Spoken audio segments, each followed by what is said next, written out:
जंगल में राजा के लिए कोई चुनाव नहीं किया जाता है।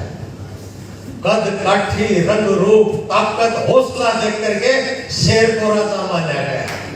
हरियाणा प्रदेश में चाहे झंडी बंदे कोई घूमता रहो कोई फिरता रहो, लेकिन अगर असलियत में राजा बनने के काबिल कोई शख्सियत है तो उसका नाम अभय सिंह चौटाला।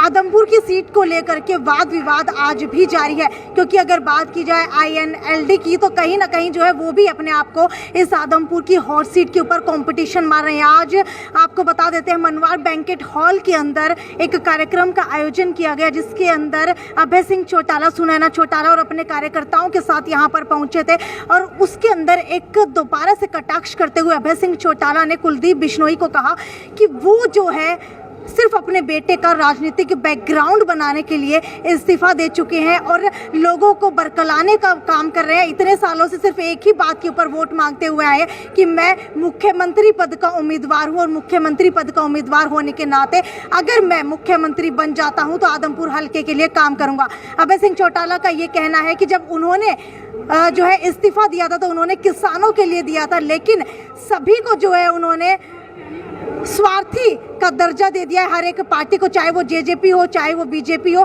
चाहे जो है आम आदमी पार्टी हो। तो आपको सुनवाते हैं कि आखिरकार अभय सिंह चौटाला ने और क्या क्या कहा। सभी प्रकोष्ठों के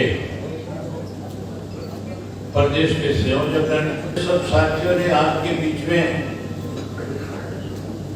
संगठन को लेकर के फतेहाबाद के अंदर जो चौधरी देवलाल जी का सम्मान दिवस हमने मनाया उसको लेकर के और विशेष रूप से दो प्रस्ताव आपके बीच में रखे। एक तो कानून व्यवस्था को लेकर के परीक्षा में प्रस्ताव रखा था, दूसरा प्रस्ताव राणा साहब ने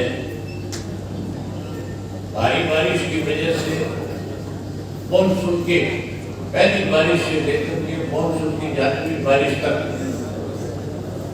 जो प्रदेश में फसलें खराब हुई थी उसके बारे में दो प्रस्ताव भी रखे थे। सबसे पहले साथियों आप सबको बधाई देता हूं कि आप सबकी मेहनत की वजह से पार्टी के सभी पदाधिकारियों ने, चाहे वो जोन के इंचार्ज थे, चाहे वो हल्का के इंचार्ज थे, चाहे हल्का के संयोजक थे, जिला के अध्यक्ष थे या अलग अलग प्रकोष्ठों के संयोजक थे, आप सब लोगों ने जाकर के 25 तारीख के लिए गांव में, शहर में, कस्बे में सब जगह लोगों को निमंत्रण दिया और इतनी भारी बारिश होने के बावजूद जहां लाखों की संख्या में लोग आपके निमंत्रण पे फतेहाबाद में पहुंच करके चौधरी देवलाल जी के प्रति जो श्रद्धा सुमन अर्पित किए, जो मैसेज देश को दिया, उसके लिए आप सब बधाई के पात्र। आपको बहुत बहुत बधाई। एक मैसेज तो आपने देश में, प्रदेश में दे दिया। क्या समूचा देश का नागरिक जो है इस भारतीय जनता पार्टी की सरकार से दुखी और परेशान है। हरियाणा में जिस ढंग से लाखों लोगों ने इकट्ठे होकर हरियाणा की धरती से बदलाव की एक हुंकार जो भरी है, जो नेता यहाँ हमारे मंच पे आए थे, ना केवल उन्होंने मंच से बल्कि जाने के बाद भी चौधरी ओम प्रकाश चौटाला जी को टेलीफोन करके इस बात के लिए बधाई दी थी कि आपकी अरमानी में आने वाले समय में समूचा देश का विपक्ष इकट्ठा हो सकता है। आप भी इसके लिए प्रयास जारी रखें, हम भी अपने तौर पे इसके लिए प्रयास करेंगे। जिस ढंग से लोगों में जोश था, और सबसे बड़ी बात अब की बात देखने को मिली कि हमेशा रैली में जब थोड़ा सा भी लेट होते 3 बजे के बाद महिलाएं, माताओं, बहनें विशेष रूप से इसलिए ज्यादा समय तक नहीं बैठ सकती क्योंकि उनको फिर जाकर के घर पे काम भी करना होता। अब की बात तो 5 बजे तक तो कोई महिला अपने स्थान से खड़ी हुई और ना ही जो साथी उस रैली में आए थे किसी ने अपनी जगह छोड़ने का काम किया। लगातार 5 बजे 11 बजे से 5 बजे 6 घंटे बैठ करके इस बात का मैसेज दिया कि 2024 में जहां भारतीय जनता पार्टी गठबंधन को बर्बाद करने का काम करेंगे, वे कांग्रेस को भी सत्ता के नजदीक नहीं लगने देंगे। केवल और केवल इंडियन नेशनल लोकदल पार्टी को 2024 में सत्ता में लाने का काम करेंगे। एक जंग तो जीत ली, अब एक और जंग आपके सामने है। आदमपुर का उपचुनाव होने जा रहे हैं। अब चुनाव कोई इसलिए नहीं होने जा रहा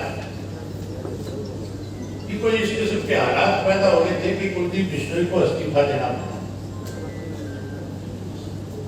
ये चुनाव तो आदमपुर के लोगों के ऊपर थोपा गया है। कुलदीप बिश्नोई ने तो इसलिए इस्तीफा दिया है कि वो केवल अपने बेटे को राजनीति में कहीं ना कहीं स्थापित करना चाहता है और अपने आप को ईडी से, इनकम टैक्स से और सीबीआई से बचाना चाहता है। आपने पिछले दिनों एक ऑडियो वायरल हुआ था, सुना होगा। एक ऑडियो था जिसके अंदर एक व्यक्ति किसी व्यापारी को टेलीफोन करके कहता है कि मैं ईडी के दफ्तर से बोल रहा हूं, और वो व्यापारी आगे से कहता है कि जनाब मैंने तो 2 दिन पहले बीजेपी ज्वाइन कर ली। आगे से अधिकारी कहता है कि सॉरी रॉन्ग नंबर। ये कुलदीप तो रॉन्ग नंबर वाला है। इसने तो अपने स्वार्थ के लिए, अपने बेटे को स्थापित करने के लिए, कहीं अपने आप को बचाने के लिए इस्तीफा देने का काम किया। इस्तीफा तो सही मायने में जब किसान आंदोलन चल रहा था, अगर किसी ने किसान आंदोलन में किसी पार्टी ने राजनीतिक तौर पे, राजनीति से ऊपर उठ करके उस आंदोलन की मदद करी थी तो उस पार्टी का नाम इंडियन नेशनल लोकदल पार्टी है।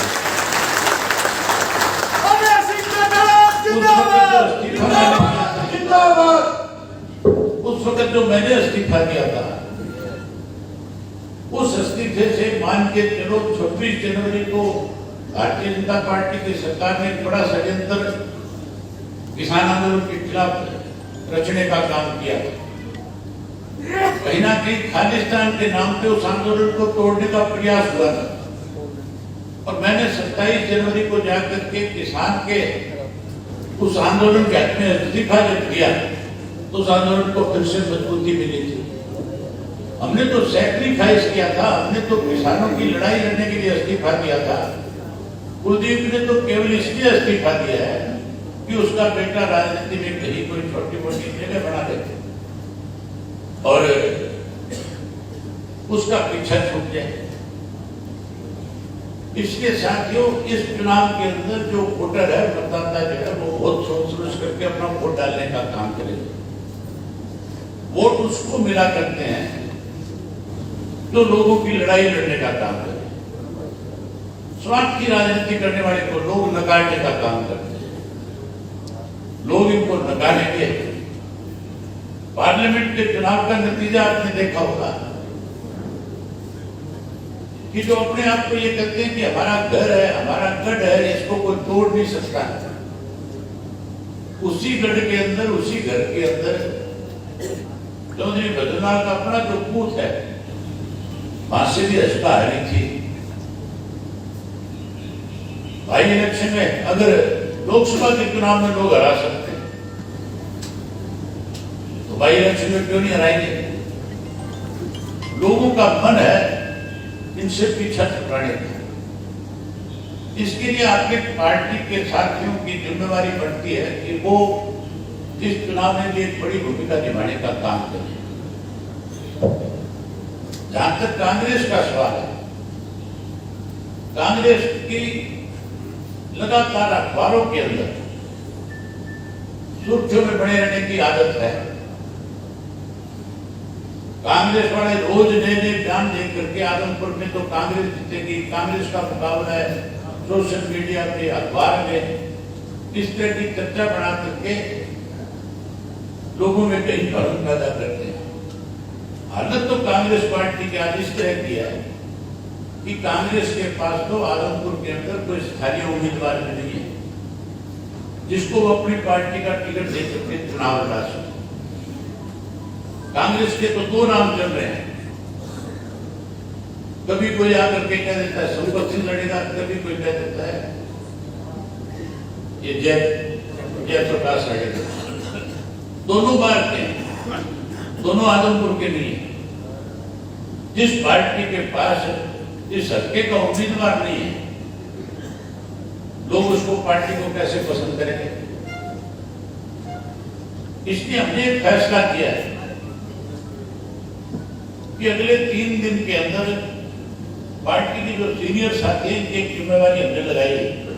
चौटाला साहब ने मुझे आना तो उन्होंने सडन था आपके बीच में, उन्होंने खुद आपका धन्यवाद करना था, आपकी अपनी जिम्मेवारी लगानी थी, लेकिन उनको बुखार हो गया और बुखार की वजह से हॉस्पिटल जाना पड़ा। हॉस्पिटल में जाने के बाद डॉक्टर ने 3 दिन आराम करने की सलाह दी, इसलिए वो आज आपके बीच में नहीं है।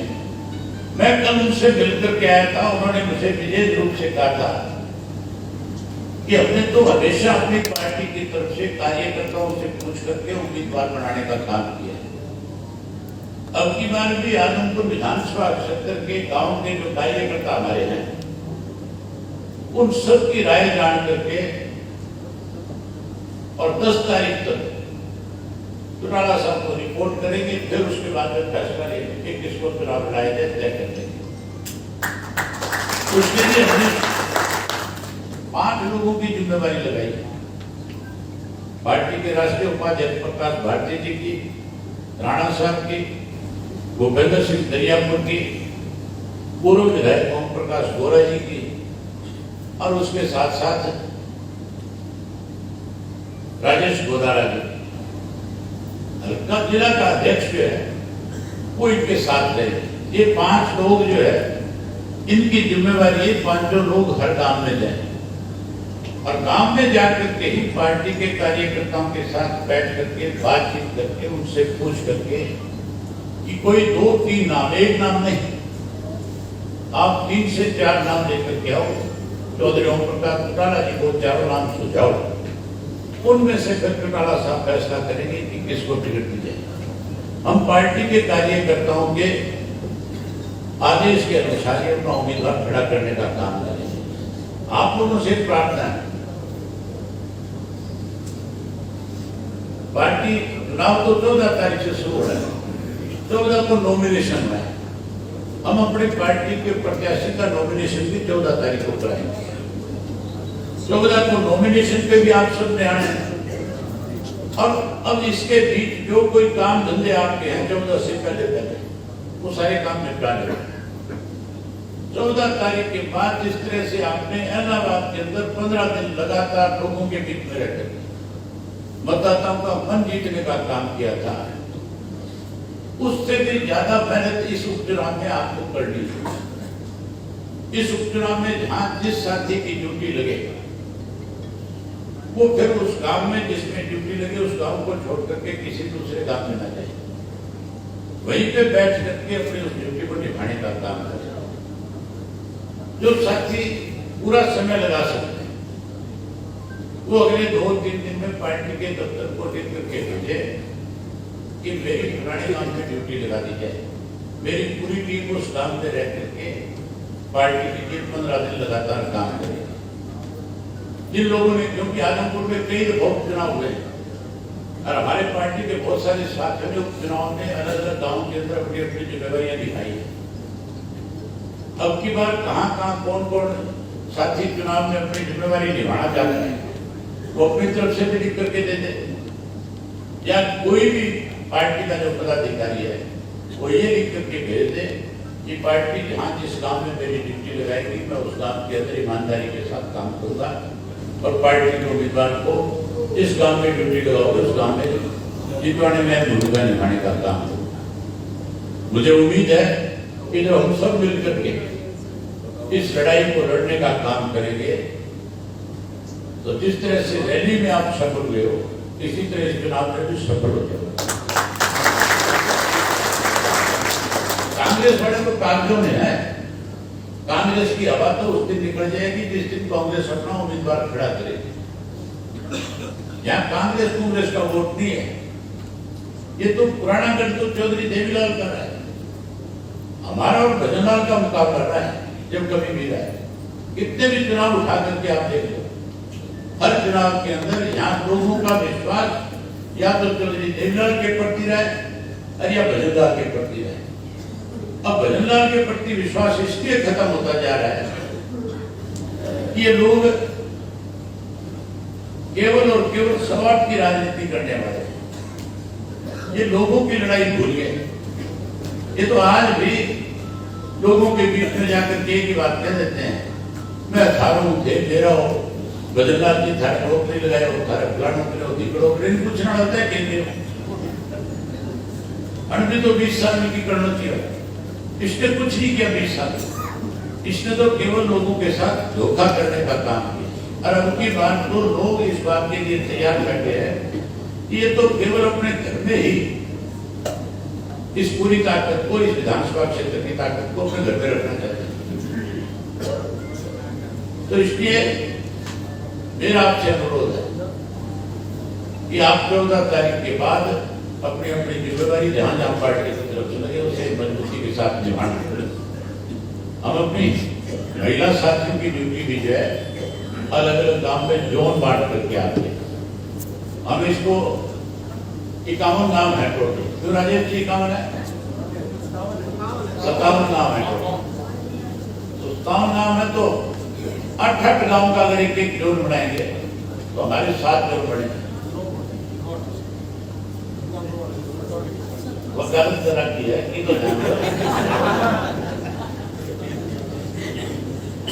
तो हमारे 8 गांव के 7 जोन बने, 7 बने 8 बने, जोन बना करके एक जोन अलग अलग हमारी टीम को देने का काम करेंगे। इसी तरह हम अपने जो युवा की साथी हैं उनकी भी इसी तरह से अलग से ड्यूटी लगाने का काम करेंगे। जो अपने सीनियर लोग उन सबको भी एक गांव में टीम के हिसाब से उनकी जिम्मेदारियां सौंपेंगे। वो पहले से हमें चार्ट बना लेंगे कि किस किस की कहाँ में ड्यूटी होगी। हम अपनी तरफ से भी आपको बता देंगे, आप भी हमें पहले इस तरह से बता दो कि किस किस गांव में कौन कौन सी टीम अपने अपने गांव में जाकर के काम करना चाहती है। एक बार फिर आपको जो रैली में आप लोगों ने मेहनत करी थी उसके लिए एक बार फिर आपको बधाई देता हूँ और उम्मीद करूंगा कि इस चुनाव में आप बड़ी भूमिका निभाने का काम करोगे। जो 2 प्रस्ताव आपके बीच में रखे थे, एक तो जो प्रस्ताव कानून व्यवस्था को लेकर के रखा गया था मलिक साहब की तरफ से, और दूसरा प्रस्ताव जो राणा साहब ने आपके बीच में जल भराव को लेकर के, बारिश को लेकर के रखा था। मैं दोनों प्रस्ताव, अगर आप लोग सहमत है तो हाथ खड़े करके उन प्रस्ताव को पास करें। आप सब ने मेरी बात सुनी, आप इतनी बड़ी संख्या में है, आप सबका बहुत धन्यवाद। जय हिंद, जय भारत। जब अभय सिंह चौटाला से पूछा गया कि आदमपुर के अंदर मेन मुद्दा कौन सा है, क्योंकि आम आदमी पार्टी जो है शिक्षा का मुद्दा सबसे पहले उठा रही है, तो अभय सिंह चौटाला ने कटाक्ष और पलटवार करते हुए अचानक से जवाब दिया कि क्या आदमपुर के अंदर कोई और मुद्दा नहीं है। आदमपुर के अंदर सबसे बड़ा मुद्दा है पानी का। SYL नहर का पानी जो है इस बार हरियाणा के अंदर लेकर के आना, और इसके अलावा जल भराव की बात की जाए तो बारिश के अंदर जल भराव की समस्या जो है आदमपुर के अंदर सबसे बड़ा मुद्दा रहा है। खैर, अब देखने वाली बात यह है कि इनेलो पार्टी अब अपने कौन से उम्मीदवार को उतारने वाली है, क्योंकि अभय सिंह चौटाला ने साफ कर दिया है कि 14 तारीख को ही पता चलेगा कि INLD की तरफ से कौन सा उम्मीदवार जो है आदमपुर इलेक्शन के अंदर खड़ा होता है। तब तक वीडियो को ज़्यादा से ज़्यादा शेयर करते रहिए, और आप जो है INLD यानी कि इनेलो पार्टी का जनाधार आदमपुर इलेक्शन के अंदर कहाँ देखते हैं, ये भी नीचे कमेंट सेक्शन के अंदर लिख करके बताइए। नमस्कार। श्याम जी पोटैटो चिप्स, वो भी कई सारे डिलीशियस फ्लेवर्स के साथ। बस खाते जाओ और खाते ही जाओ। श्याम जी के डिलीशियस एंड टेस्ट। अपना सामान MRP पर नहीं, डिस्काउंट पर लो। और हिसार में डिस्काउंट कहाँ मिल रहा है ये जानो SaleTrending.com पर। विजिट सेलट्रेंडिंग.com। पहले कंपेयर करो फिर शॉप।